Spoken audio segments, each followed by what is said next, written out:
Halo guys, balik lagi sama aku Kevin di Gavino Labs. Kalau kemarin kita udah ngebahas tentang apa itu mikrotik, jadi kalian udah tahu bukan kacang, bukan HP, bukan mainan, bukan mobil, tapi perusahaan yang memproduksi alat-alat di jaringan, seperti router, seperti switch, dan kawan-kawan. Nah, di video kali ini kita akan ngebahas tentang basic configuration, tapi memang kita belum nge-config langsung mikrotiknya. Tapi kita akan belajar apa? Kita akan belajar gimana cara nge-remote akses mikrotiknya. Jadi gimana sih cara yang paling benar atau paling oke untuk ngekonfigurasi mikrotik router OS.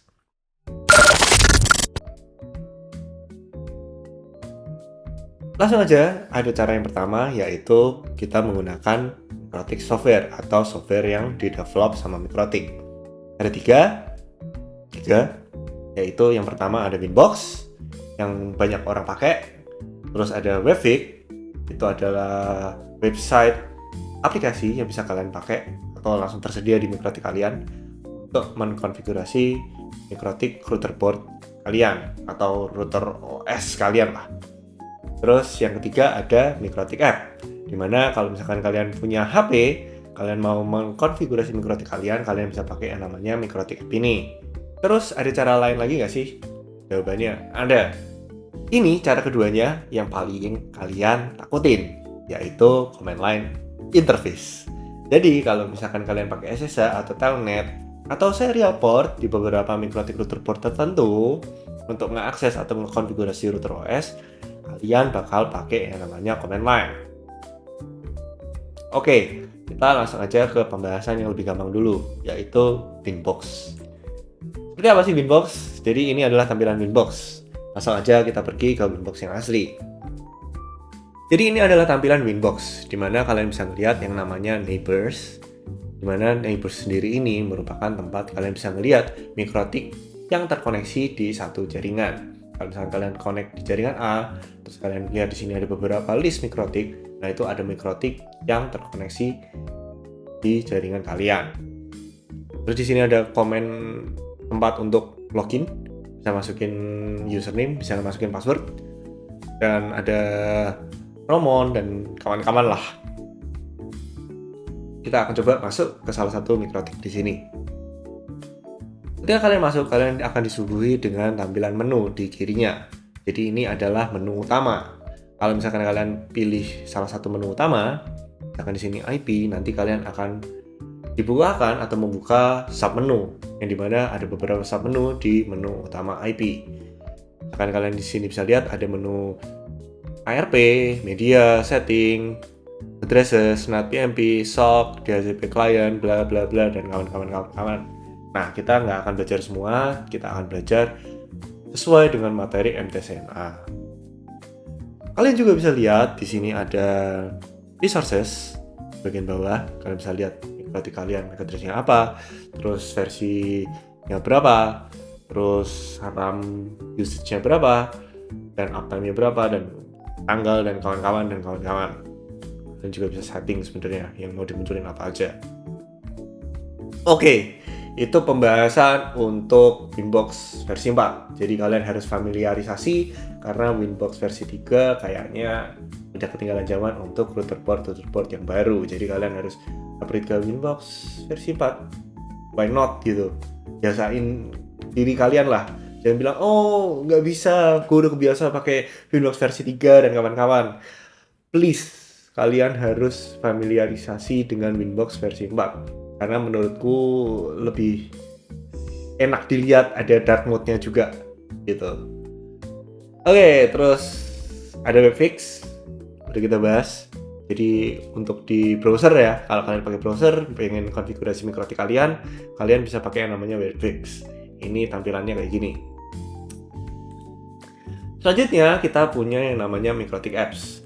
Jadi kalau kalian punya HP, kebetulan di lapangan cuma bawa HP, nggak bawa laptop kalian rusak, jatuh atau apa, kalian juga bisa mengkonfigurasi mikrotik kalian pakai yang namanya mikrotik apps. Jadi kalian bisa download dulu di HP kalian masing-masing, terus nanti kalian cobain masing-masing. Kurang lebih tampilannya seperti ini. Nah, ini nih, SSH, command line. Tampilan command line mikrotik seperti ini. Nah, untuk command line sendiri seperti apa? Sebenarnya cukup mudah, jadi kalian nggak perlu takut lagi, karena struktur command line di MikroTik Router OS sendiri itu mengikuti hierarki menu di Winbox. Jadi, misalkan nih, kalian punya command line seperti ini untuk nge-add IP address di MikroTik. Jadi, menu utamanya itu IP, terus kalian ke submenu address, terus kalian slash command. Kalau misalkan di sini add, kita karena mau nge-add IP address. Terus kalian bisa tambahin interface-nya pakai apa, address-nya kayak gimana, itu di line-line selanjutnya. Oke, langsung aja kita praktekin apakah benar ngikutin sesuai hierarki menu di Winbox. Kita balik lagi ke Winbox, terus kita pergi ke menu IP, terus ke address. Di address list kita chat new. Di sini kita add address-nya dulu. 10.1.1.4 interface-nya Ether 1. Oke, secara GUI atau secara Winbox seperti itu. Kita akan pakai command line untuk mensimulasikannya. Kita bisa buka terminal di sini. Terus kita coba pakai menu atau sesuai hierarki yang kita lakuin barusan. Kita ke /IP, habis itu address, habis itu add, terus kita add dulu interface-nya apa. Interface-nya misalkan Ether 1, terus kita add address-nya apa, kan tadi 10.1.1.1.4. Kita buka lagi di menu IP addresses, kita lihat di sini sama bentuk lewat command line.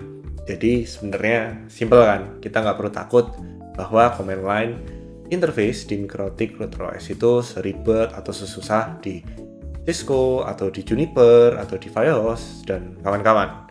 Itu ya orang malas aja yang bilang kalau misalkan itu susah gitu. Ya, jadi itu command line interface. Ada beberapa shortcut yang kalian harus tahu juga di command line interface. Kalau misalkan kalian ini di IP, address misalkan, nah kalian lagi di submenu, kalian mau balik ke menu utama atau ke paling atas, kalian bisa pakai slash, terus kalian enter. Nanti kalian langsung balik ke menu paling utama atau top, langsung ke MikroTiknya. Kalau misalkan kalian mau ke menu sebelumnya gimana? Kalau misalkan dari address, ya kan, kalian mau ke menu IP atau ke menu utama, caranya gimana? Kalian bisa ketik dot. Nah, selain itu juga, kalau misalkan kalian lupa nih menunya apa gitu kan, misalkan kalian mau pergi ke menu address tapi kok nggak bisa, kalian bisa pencet tab. Nah, nanti di tab ini ketika kalian pencet itu bakal munculin submenunya, misalkan di sini address. Dan hal ini berlaku juga kalau misalkan address, terus kalian mau apa nih, komennya apa? Lupa, add, disable atau apa, kalian tinggal pencet tab lagi. Terus nanti kalian ingat, oh iya add.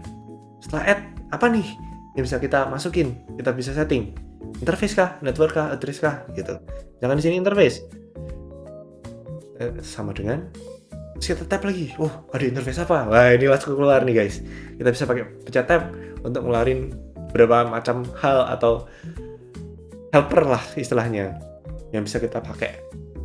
Kita bisa ingat buat ngekonfigurasi lewat command line. Jadi gampang bukan? Gak susah-susah banget. Gitu guys. Jadi itu untuk command line. Nah, kesusahan untuk nge-remote pakai Winbox, ngekonfigurasi walaupun udah klik-klik, atau malah lebih kesusahan lagi pakai command line interface karena harus ngetik. Kalian bisa pakai fitur yang namanya Quick Setup.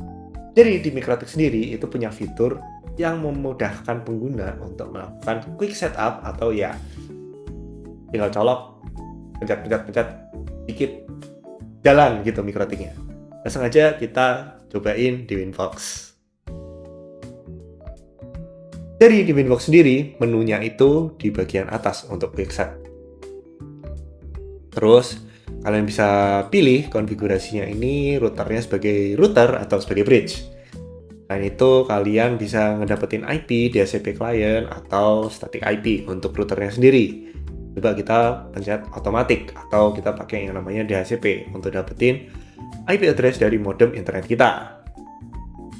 Selanjutnya untuk local address ini yang bakal kita pakai untuk jaringan yang terkoneksi di router kita sendiri atau di MikroTik kita sendiri. Misalkan di sini aku akan pakai 10.10.1.1 dan oke, NAT patch-nya udah ada. Terus kita harus pakai NAT karena di atasnya kita rubah jadi IP router untuk dapetin internet di perangkat di bawah router kita. Terus kita langsung pencet apply. Nah, di sini nanti kita akan dapat IP address dari DHCP client yang langsung di setup lewat quick setup. Di situ kita udah langsung dapat DHCP server yang harus kita pencet juga. DHCP server untuk klien-klien yang ada di bawah router kita atau perangkat-perangkat yang ada di bawah router MikroTik ini. Kalau udah, kita bisa lihat di sini IP address, kita dapat IP. Terus di layer 2-nya yang jadi DHCP server, kita langsung dapat IP lokal juga. Kalau misalkan kita lihat di IP DHCP server, nanti DHCP server ini langsung kebentuk. Jadi simple banget, ya kan? Nggak perlu konfigurasi masquerade juga, karena ini di NAT kita udah ke masquerade langsung. Jadi cukup simpel. Kalau misalkan kalian nggak ada pengetahuan sama sekali tentang MikroTik, kalian bisa pakai yang namanya quick setup ini. Oke, jadi segitu aja konten untuk basic konfigurasi kali ini. Memang kita belum konfigurasi MikroTiknya secara langsung. Karena kenapa? Karena kita harus tahu dulu aplikasi apa aja, tools apa aja yang bisa kita pakai, yang kita harus pakai untuk ngekonfigurasi MikroTiknya sendiri. Nah, di video selanjutnya kita akan langsung ngekonfigurasi MikroTiknya secara langsung. Jadi tenang aja, kalian nggak usah panik. Kalian ngerasa tertipu, harus nonton video ini dulu, tapi ini fundamental yang harus kalian tahu. Nah, kalau misalkan kalian suka videonya, jangan lupa di like, di share ke teman kalian, supaya teman kalian juga tahu bahwa ada video series belajar MikroTik Router OS versi 7. Jangan lupa juga subscribe untuk video series part selanjutnya, dimana kita bakal mengkonfigurasi MikroTiknya secara langsung pakai Winbox. Jadi see you next time. Bye bye.